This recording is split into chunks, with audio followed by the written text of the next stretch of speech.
पालकमंत्री जयकुमार गोरे हे सोलापूर दौऱ्यावर होते. RSSच्या कार्यक्रमाला जाताना त्यांनी माध्यमांशी संवाद साधला.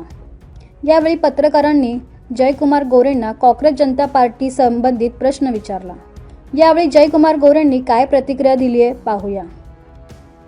तर विधान परिषदेची सर्वत्र चर्चा आहे. आता पण माजी आमदार राजेंद्र गोरे विमान प्रवास देखील केला, त्याच्यामुळे आणखी चर्चांना उठाण आहे. काय प्रतिक्रिया असणार? विधान परिषदेची निवडणूक आता लागलेली आहे आणि त्या अनुषंगाने चर्चा होणं साहजिक आहे. माझा आज जो विमान प्रवास झाला, सोलापूरला एकच विमान आहे मुंबईवर यायला, तेव्हा विमानात आम्ही दोघं आलो. त्याची वेगळी चर्चा होण्याची आवश्यकता नाही. परंतु भारतीय जनता पक्षाचे अनेक कार्यकर्ते आहेत, अनेक नेते आहेत, ते विधान परिषदेसाठी या निवडणुकीमध्ये इच्छुक आहेत. इच्छुक असणं साहजिक आहे, कारण प्रचंड मेहनतीनं भारतीय जनता पक्षाच्या कार्यकर्त्यांनी प्रचंड मोठं यश स्थानिक स्वराज्य संस्थांच्या निवडणुकांमध्ये मिळवलेलं आहे आणि त्यामुळं आमची संख्या कम्फर्टेबल आहे. आणि संख्या कम्फर्टेबल असल्यामुळं आमच्या सगळ्या कार्यकर्त्यांना वाटतं की आमदार होण्याची संधी आहे. त्यामुळं कार्यकर्ता म्हणून त्यांच्या भावना योग्य आहेत. तर भाजपकडे बहुसंख्या आहे, मात्र असं असलं तरी विरोधी पक्षातले नेते, विशेषतः मोहिते पाटील कुटुंब जे आहे ते विरोधकांची मोड बांधण्याचा प्रयत्न करतात, सर्वांना एकत्र बांधण्याचे प्रयत्न करतात. होऊ शकेल काही त्यांच्याकडनं? अगदी मोठ बांधली तरी 100च्या पुढे जाण्याची काही शक्यता दिसत नाही. आपण बघितलं असेल, मी काल मतदानाची आकडेवारी काढली. जिल्ह्यातल्या काँग्रेसच्या मताची संख्या 5 आहे आणि MIMची 9 आहे. त्यामुळं मला वाटतं किती मोठी मोठ बांधली तरी काही ते मोठ बांधून काही शक्य होणार नाही. माझ्या जिल्ह्यातल्या सगळ्याच नेत्यांना माझी विनंती आहे, आता निवडणुका झालेल्या आहेत, वस्तुस्थिती आपल्या सगळ्यांना माहिती आहे.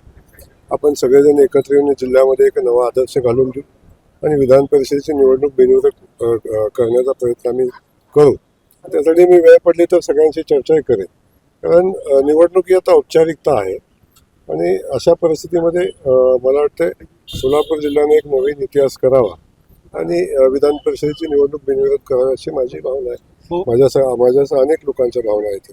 जळगाव असेल, जालना असेल, छत्रपती संभाजीनगर असेल इत्यादी अनेक जिल्ह्यांमध्ये जे आहे पेट्रोल असेल, डिझेल असेल, याचा साठा जो आहे तो उपलब्ध नसल्याने नागरिक जे आहेत ते रस्त्यावर उतरलेले आहेत. काय सांग? कुठेही पेट्रोल डिझेलचा साठा कमी नाही. नागरिकांच्या मनामध्ये भीतीचं वातावरण तयार करण्यासाठी पोळी तयार झालेली आहे आणि नागरिकांच्या मनामध्ये भीती निर्माण झाल्यामुळं पेट्रोलचा स्टॉक होतोय. आवश्यक असणाऱ्या पेट्रोलपेक्षा अधिकच्या पेट्रोलची डिझेलची खरेदी होते आणि त्यामुळं काही परिणाम होताना आपण सगळेजण पाहतोय. तर असा कुठलाही तुटवडा नाही. आवश्यक असणारं पेट्रोल आणि इंधनसाठा महाराष्ट्रासाठी उपलब्ध आहे. माननीय मुख्यमंत्री मोदी यांनी त्या संदर्भात कालच माहिती दिलेली आहे. त्यामुळे माझी विनंती सगळ्या नागरिकांना आहे की आता कुणाच्याही म्हणण्यावर आपण भीतीचं वातावरण तयार होऊ नये. भरपूर पेट्रोल आणि डिझेलचा साठा उपलब्ध आहे, त्यामुळं स्टॉक करण्याची बिलकुल आवश्यकता नाही. सोशल मीडियावरती सध्या ट्रेंडिंग असणारी कॉक्रोच जनता पार्टी आपल्याला सध्या पाहायला मिळते. तर कॉक्रोच जनता पार्टीनं महत्वाचं टार्गेट जे केलेलं आहे ते भाजपला केलेलं आहे. भविष्यामध्ये कशा पद्धतीचं आव्हान म्हणून त्यांच्याकडे? कशाचं आव्हान मला त्या संदर्भातली अधिकची माहिती नाही आहे, परंतु असे अनेक ते या समाजामध्ये आपण होताना बघतोय. AIचा जमाना आहे, त्याच्यामध्ये अशा गोष्टी होत राहतात. त्याला अधिकचं महत्त्व देणे मला वाटू इच्छित आहे. हे फक्त सोशल मीडियावरचं ट्रेंड आहे की विरोधी पक्ष काहीतरी फूस लावतायत आणि एका दिवसात इतक्या पद्धतीनं फॉलोअर्स वाढतात? म्हणजे भाजपचं ऑफिशियल पेज जे आहे त्यापेक्षा जवळपास दुपटीनं लोक फॉलो त्याला करतायत. विरोधी पक्ष काही त्याला फूस लावते वगैरे असं काही वाटतं याच्या पाठीमागे? आता अनेक लोकांची वेगवेगळ्या क्लुप्त्या लढवताना विरोधी पक्षाला आपण पाहतोय.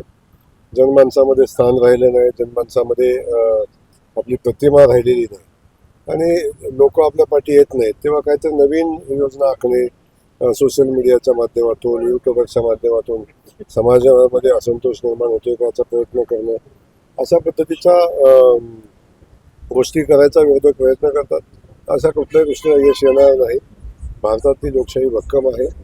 देशाचं नेतृत्व आदरणीय मोदीजी करतात आणि एक मजबूत भारत आज जगाच्या समोर आपण पाहतोय आणि तशाच पद्धतीनं एक विकसित महाराष्ट्राचं स्वप्न घेऊन माननीय देवेंद्रजी काम करतात. आणि त्या दिशेनं महाराष्ट्र खूप वेगाने विकास करताना आपण पाहतो. हो, या अगोदर आपण मराठा आंदोलक मनोज जरांगे पाटलांची भेट घेतलेला होता, त्यावर अनेक तोडगा निघाला. त्यानंतर आता मनोज जरांगे पाटील जे आहेत ते 28 तारखेचा अल्टिमेटम दिलेला आहे. 28 तारखेच्या आत मराठा समाजाच्या ज्या ज्या मागण्या आहेत त्या पूर्ण कराव्यात अशी मागणी त्यांनी केलेली आहे. आज प्रसाद लाडनी भेट देखील घेतलेली आहे त्यांची. आपण याच्या अगोदर त्या समितीमध्ये होतात, त्यांची भेट घेतलेली होतात. आता यापुढे काय होणार? नाही, मला एवढं माहिती आहे. ॲक्च्युली त्याच्यावर उत्तर देण्याची जबाबदारी प्रवक्ता म्हणून प्रवक्त्यांच्यावर असते. माझ्यावर जर नसली तरी सुद्धा मी एवढंच सांगेन की महाराष्ट्राच्या आदरणीय देवेंद्रजींच्या सरकारनं मराठा समाजाच्या बहुतांश मागण्या मान्य केलेल्या आहेत.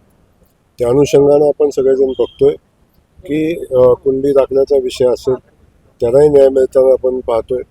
अनेक ठिकाणी आपण सगळेजण पाहतोय की आता झालेल्या स्थानिक स्वराज्य संस्थांच्या निवडणुकामध्ये अनेक कुणबी दाखल्यावर अनेक लोकांनी निवडणुका लढवल्या आणि अनेक ठिकाणी नोकरीसाठी सुद्धा दाखल्याचा वापर होताना आपण पाहतोय.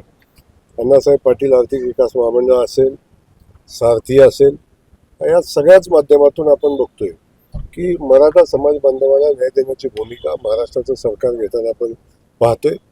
माझी सगळ्यांना विनंती आहे की शेवटी या लोकशाहीमध्ये प्रत्येकाला प्रत्येकाचं मत मांडण्याचा अधिकार आहे, परंतु ही समाज व्यवस्था बाधित होईल अशा पद्धतीचं आंदोलन, अशा भूमिका मांडणं तर कुणीही असो ती भूमिका मांडणं ते चुकीचं राहील. समाज व्यवस्था अबाधित राहिली पाहिजे. समाजामध्ये समाजामध्ये असंतोष निर्माण नाही झाला पाहिजे. याच्यासाठी आपण सगळ्यांनी प्रयत्न केले पाहिजेत. शेवटी लढा लढण्याचा अधिकार सगळ्यांना आहे आणि त्या लढ्याचे परिणाम आपण सगळ्यांनी बघितलेले आहेत. माझी विनंती या माध्यमातून एवढीच राहील की समाज व्यवस्था आणि ही लोकशाही दृढ व्हावी अशा पद्धतीचं आंदोलन असावं. प्रणिती शिंदे यांच्या मार्फत जे आहे वकिलांनी तुमच्यावर एक खटला दाखल करण्याचे एक आवाहन केलं होतं. 8 दिवसात माफी नोटीस पाठवली. अब्रू नुकसानीचा दावा दाखल करणार असं म्हटलं होतं. तुम्ही काय त्याला उत्तर दिलं का माफी मागितली होती? त्याला माफी मागितली पाहिजे असं त्यांनी त्या नोटीसमध्ये सांगितलं. 7 दिवसात माफी मागा असं आपण काही उत्तर दिलंय त्याला? अजून मला कुठलंही नोटीस पोचलं नाही.